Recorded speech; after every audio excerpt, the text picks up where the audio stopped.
Welcome to my latest YouTube video. Like so many of my other videos, the topic discussed was impacted, if not inspired, by a psychotherapy session.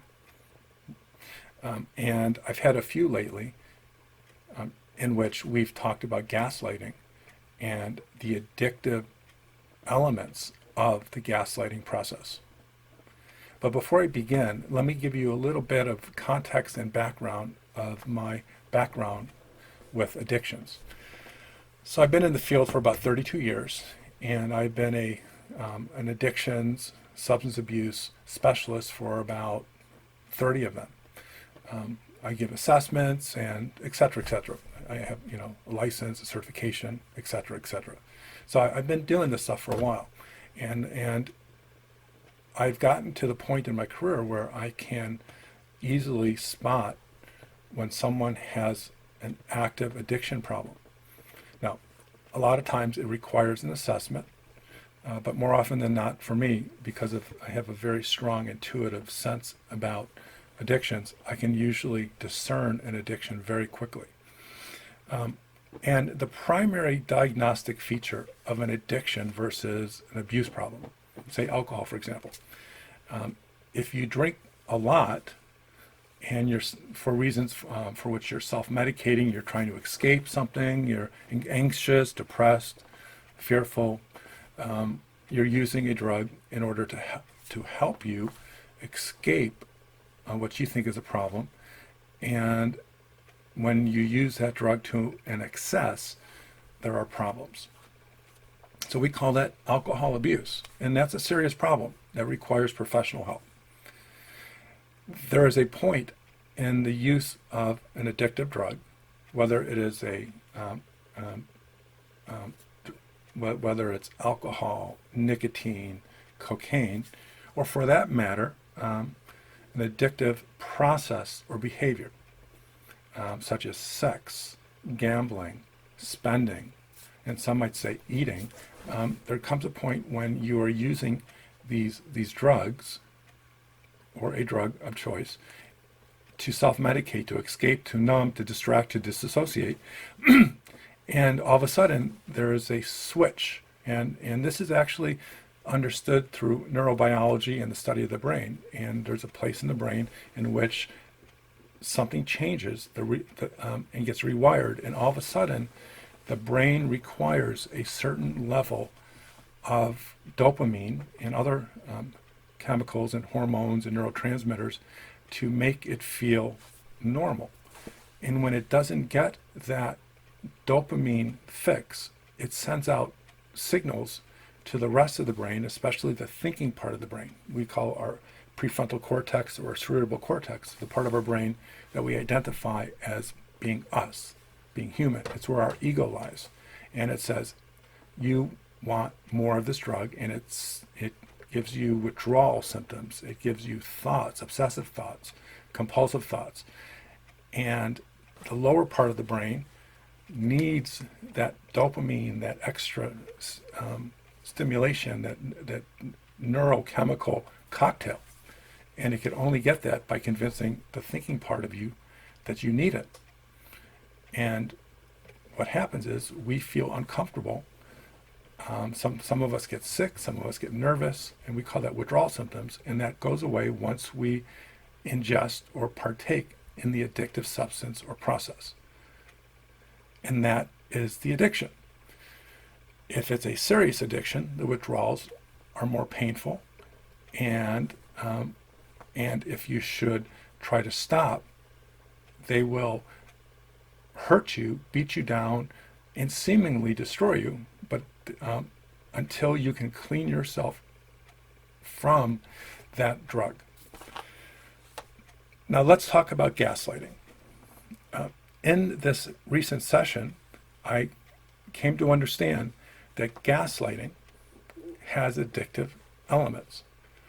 Those who have followed me understand that self-love deficit disorder, or what many people call codependency, SLDD, is an addiction.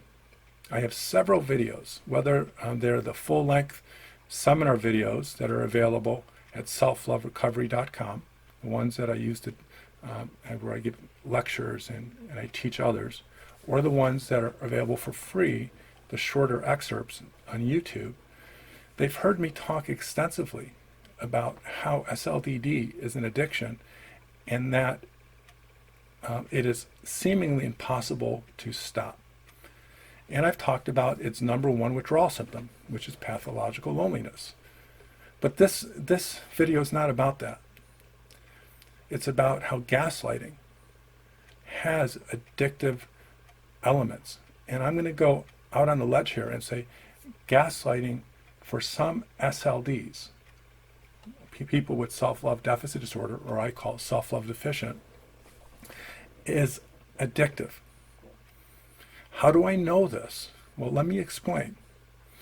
I have several clients who have made great progress in their self-love recovery, which is the psychotherapy process of working through all of the reasons for why they have this codependency or this self-love deficit disorder. And through this program, they not only work through SLDD and heal the trauma, the shame, the loneliness, the addiction, and then they finally transition into what I call self-love abundant, or the codependency cure. So with these clients, every so often they will talk to me about meeting someone who has influenced them so significantly that they have gone against all of their progress and advancements made in our self-love recovery treatment. And for example, I will refer to a client as Sandra, whose name, if there is a Sandra out there, that was my client, it's not you. Sandra was doing wonderfully in her self-love recovery. I've been working with her for almost 9 months, and she had achieved great stability and strength in her recovery program. And she went to a 12-step meeting, connected with someone, a highly charismatic person, who had a belief system that was very narrow, very circular in its reasoning and logic, and very similar to what I would call a brainwashing point of view. And this person, being as charismatic and likable, and as a self-described healer, convinced my client to follow her in a study group about what she thought was a theory that helped people with their mental health. And really, it was more like a religion, is you had to believe this theory, and if you believe this theory, everything would make sense. And the next thing I know is my client is relapsing in her self-love recovery. She is going back to her SLDD moments, her insecurities, her fear, her loneliness, her sadness, her self-esteem plummets, and starts to question everything that she and I have done and the accomplishments that we've made. And it was then I realized, and this is the thesis of this video, is gaslighting is like an addiction. She, Sandra, was horribly gaslit as a child. Now, many of you who follow me have seen my videos, 2 recent ones in which I talk about if you are an adult who, an SLD, self-love deficient, who is in a relationship with a pathological narcissist, and you have been gaslit, it almost always means that you were formerly gaslit as a child.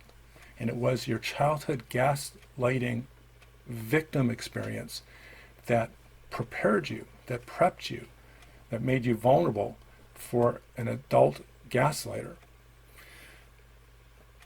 Well, Sandra, being an SLD, who is, well, now I'm going to use the term gaslight addicted, was with a very charismatic, charming, likable, very smart person who got her to go to this study group. And all of a sudden, Sandra came back to my session and was confused. and upset and started thinking she was a narcissist.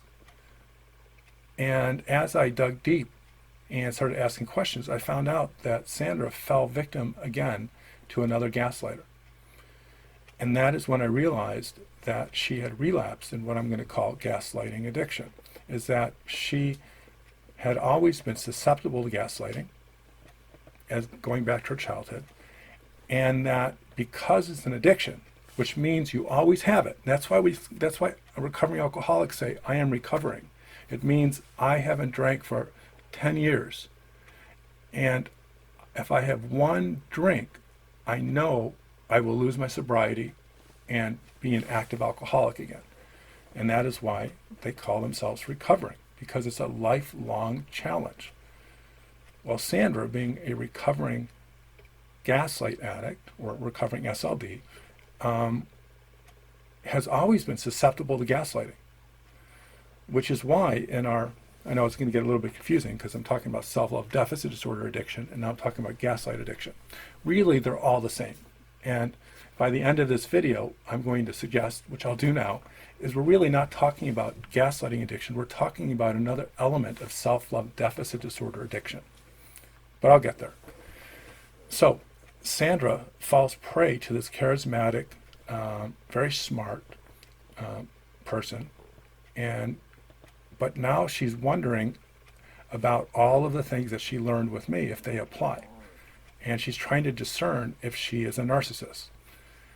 So in our session, I explored this whole idea, and what we found out is that Sandra started to return back to her core shame thoughts and feelings, those of which we had made significant process in her recovery.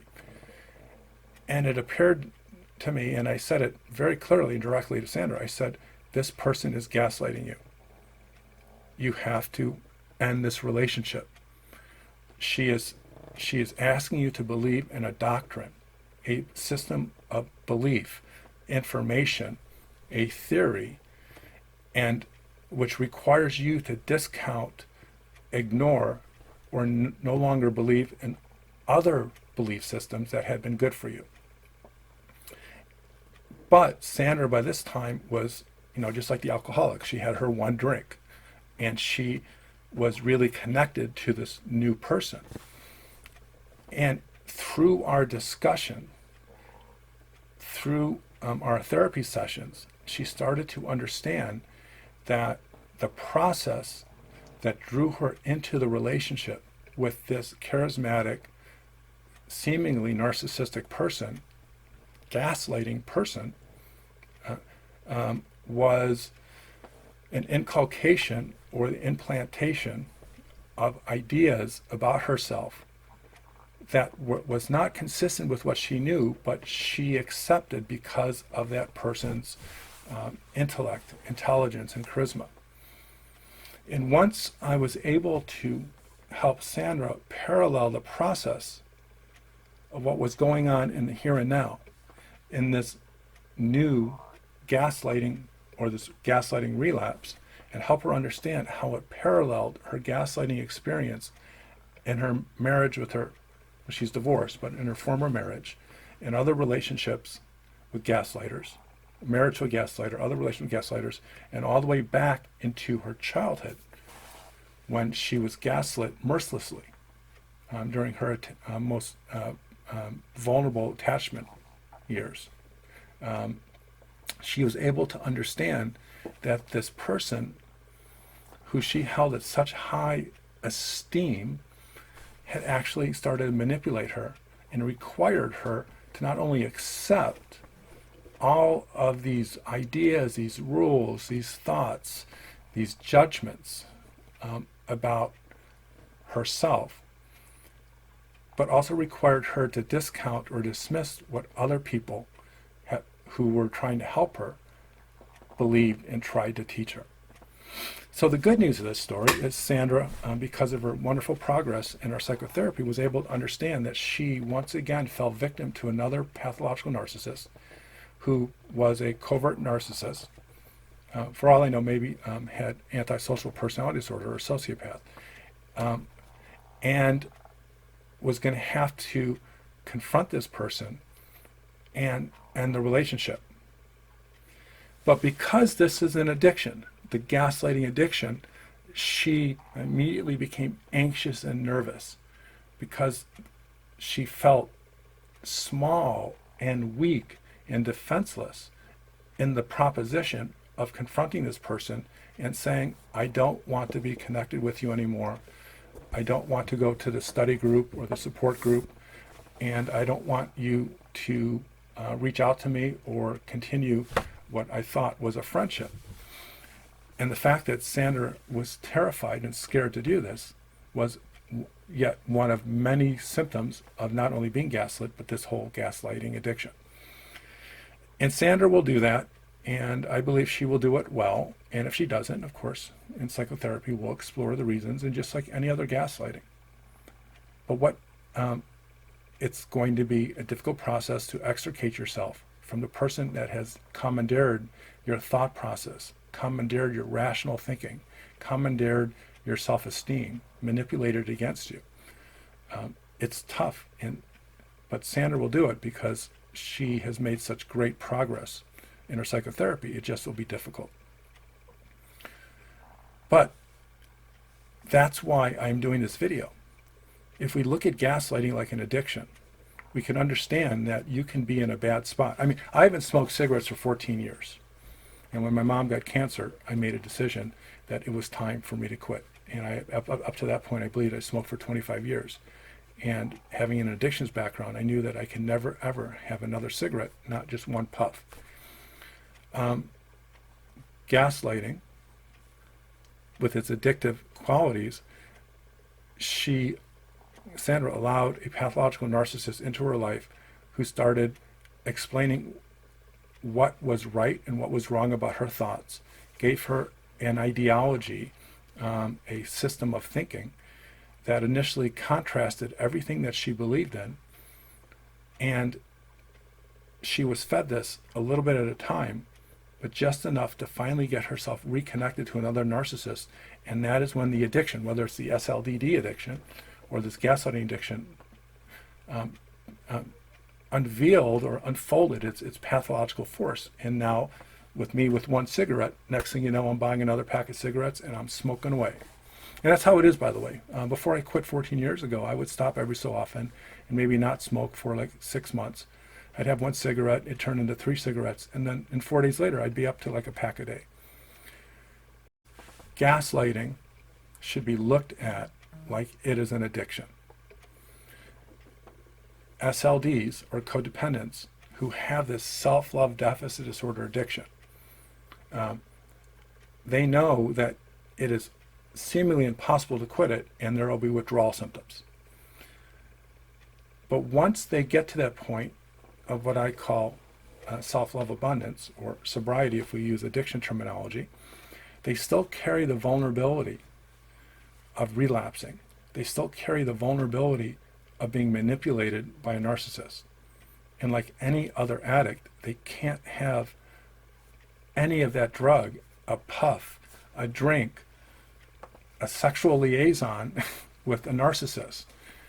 You just can't have it at all, because with the reintroduction of that drug into your life, your brain gets stimulated and it gets to all those endorphins and the dopamine and all that part of your brain in which the addiction actually resides. That lights up and it starts taking control over our thoughts, our feelings, and our behaviors. So, if you are an SLD, you're self-love deficient and codependent, and you understand that this is the toughest fight that you've ever had in your life, is to stop this addiction, to finally rid your life of pathological narcissists.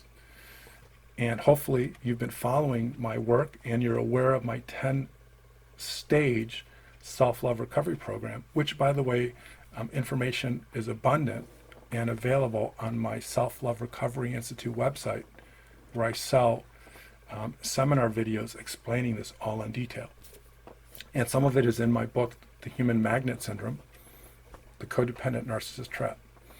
So if you're an SLD and you have relapsed and you are with someone who is trying to gaslight you again, I say to you, just like if you started smoking again and you're a nicotine addict, or you start drinking again, is get ready for the withdrawals. Remember how strong you are. Remember how much you love yourself. And remember that you did it before and you can do it again. The difference between SLDD relapse and gaslighting relapse is significant. Because the SLDs, they relapse, and they relapse with a narcissist, and they're back in it. And just like any other addiction, it's really hard to stop. The narcissist, of course, is going to do everything they can to get you to not stop, because that's the nature of the human magnet syndrome. But the person who has relapsed with gaslighting addiction, that means they're going to have to fight the gaslighter, who's going to do everything that they can to keep them in the relationship. That's even more difficult than an SLD who's relapsed, who's trying to escape your garden variety narcissist. The gaslighter in these cases are going to do whatever they can to argue against your judgment. They're going to do whatever they can to impact your thinking about why you feel they are gaslighters and why you feel that you have to break up with them. And they will turn you against yourself. And by the time they're finished, they will do whatever they can is to make you feel like your judgment is impaired and your thoughts are wrong. They are going to be very negative about why you want to end the relationship. They're going to come up with every negative reason for why ending that relationship is going to be why it's going to be bad for you. They will be threatening, either covertly, passive aggressively, or overtly or directly, that if you leave the relationship, you will be harmed. Harmed either by what they will do directly or indirectly, or or how you will hurt yourself. They will be threatening on how other people will think of you, and will try to get you to believe that other people will think that you're making a mistake and will be upset at you and will think that your judgment is also impaired. So I say this, and then I have a list, and I'm going to stop with that, but I say this, is that if you are an SLD, you know you have an addiction. If you believe gaslighting has addictive qualities and you've relapsed and you're with another gaslighting narcissist, you're dealing with two addictive components. One that has the whole pathological loneliness withdrawal symptom, but the gaslighting addiction has the gaslighter as your withdrawal symptom. I'll say that again. It has the gaslighter as your withdrawal symptom. They will do anything they can to keep you in a relationship. Whereas SLDD has your fear of loneliness and your core shame and everything that happened to you as a child and your attachment trauma, that comes up in your fear of being alone while you're breaking up or want to break up with your narcissist.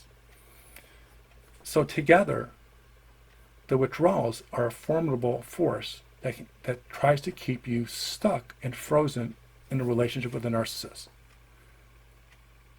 So if you are an SLD and you are addicted to your disorder, and you also have a history of gaslighting, you're also addicted to gaslighting, which means once you achieve sobriety, once you have broken free from your pathological narcissist, and you've worked through your pathological loneliness, and if you were gaslit and you worked through all of the many, many layers and the web and the chains that keep a person gaslit, and you finally got to the other side,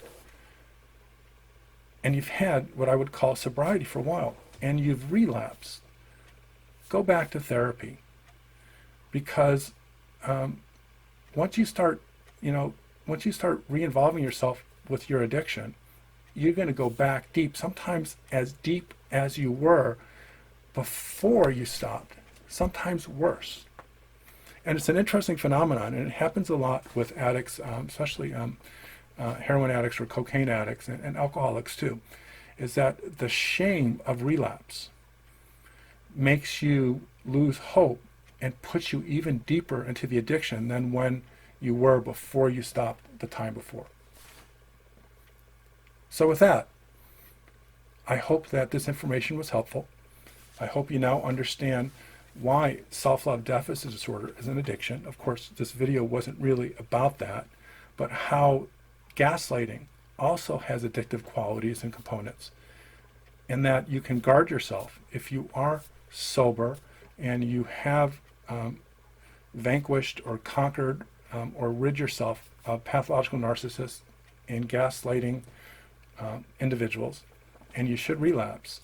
I hope this video inspires you to get back on the wagon, as they say, and work your program so that you can free yourself from narcissists and gaslighters and find the serenity and the peace and the self-love that you could only get in a relationship with yourself.